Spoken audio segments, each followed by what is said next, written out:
Dave, I'd like to start today's episode with a quote from our senator from Missouri, Josh Hawley. He says, those woke capitalists, they want to run America. Big government, big tech, they want to run America.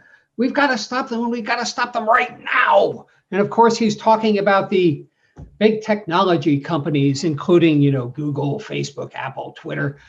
And right on cue, the Trump administration jumped in and it's filed a antitrust suit accusing Google of being a monopolist. What do you think? Are they a monopolist? I don't think they are. I think Google invented a better mousetrap, and the world beat a path to its door, as the saying goes. They have a great search engine. They figured out how to monetize that by selling advertising, and it's a huge money making machine. I mean, if they're a monopolist, how are they hurting consumers? I mean, we get great access to the world's information for free, essentially. Well, it's interesting. Under American antitrust law, it is not illegal to have a monopoly. If you have the best product, everybody comes to you. That's just fine. It is illegal to behave like a monopolist, to use the power of that monopoly to suppress any competition. That's what the government is saying Google is doing. They said they've made a deal with Apple, with Samsung, with the makers of all mobile devices, which says that we're going to share some of our advertising revenue with you and make you even richer than you already are if you exclusively put our Google app on your devices and nobody else's. They make Google the default search engine. Google the default search engine. Yeah. And they say that, because of this, Google has a 90% share of all searches on mobile devices. And effectively, what you're doing is you're making it impossible for anybody else to compete because you're already there. And in many cases, you can't get the Google app off your device. So everybody uses that. Nobody uses the competing Bing service, the new startup DuckDuckGo, Yahoo Search, which actually uses Bing. And they basically monopolize search. What do you think? Well, I did a few years ago. I bought a computer that had Bing as the default search engine, and I didn't keep it that way for very long because Google simply worked better for me. So they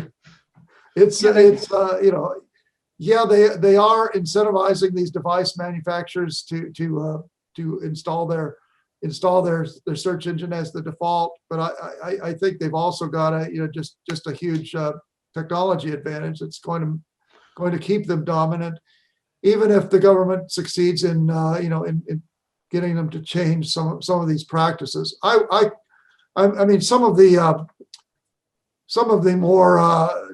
more adamant opponents of Google and other big tech companies, including Senator Hawley, want to break them up. And they say Google's parent Alphabet shouldn't own YouTube, shouldn't own the Chrome browser, shouldn't own a phone operating system, and so on.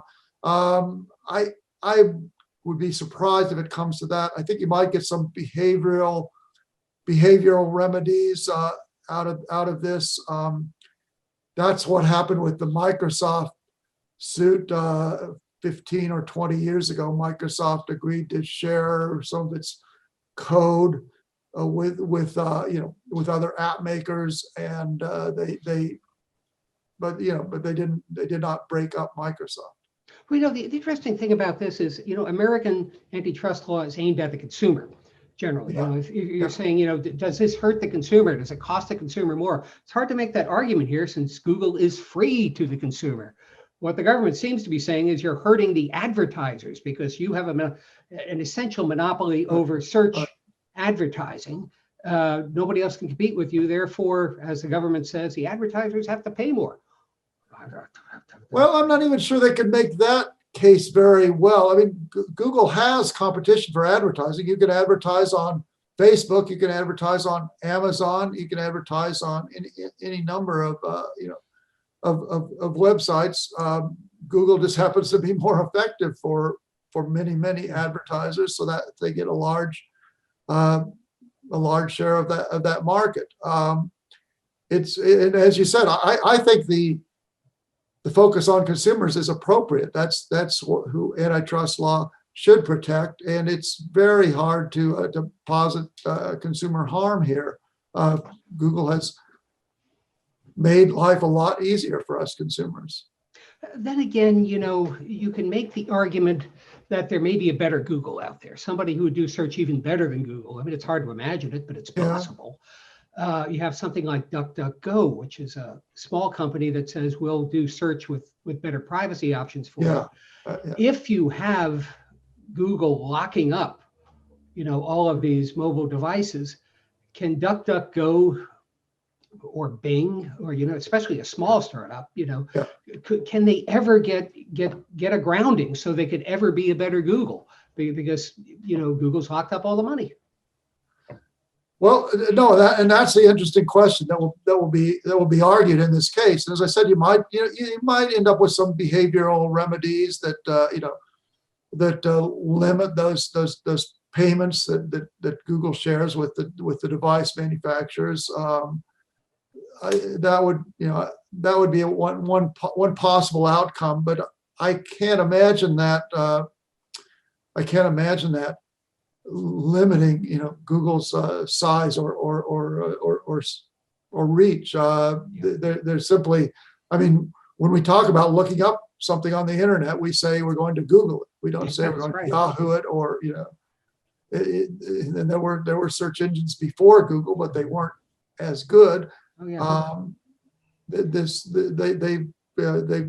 simply established themselves in consumers' minds as the place to go. From Holly's perspective, it's interesting what's not in this lawsuit. The conservatives have been beating up on Google and Facebook and all that thing for being biased against conservatives. That would be a very hard case to make legally, I think. I mean, I think it would. That on Holly's part, that's a political appeal. It is interesting, though, that the Trump administration filed this case just 2 weeks before the presidential election. Maybe they'll get some mileage out of it. If their base thinks that Google is biased against conservatives. But I think if the Democrats win the presidential election, I think they'll continue to pursue this case. There are a lot of people on the left that are concerned about the power of Google and Facebook, et cetera, for different reasons, perhaps. But they would equally like to see them reined in. Well, we also have a little bit of a parochial concern being in the newspaper business. I mean, Google and Facebook suck up about, I think the figure is 60% of all online advertising, which leaves less for us. That's perhaps free market competition, or can you make an antitrust case there? I don't know. No, that's true. It has been a difficult slog for traditional media companies to get a share of that ad market online. But I don't really see this antitrust suit changing that dynamic much. I don't see that either.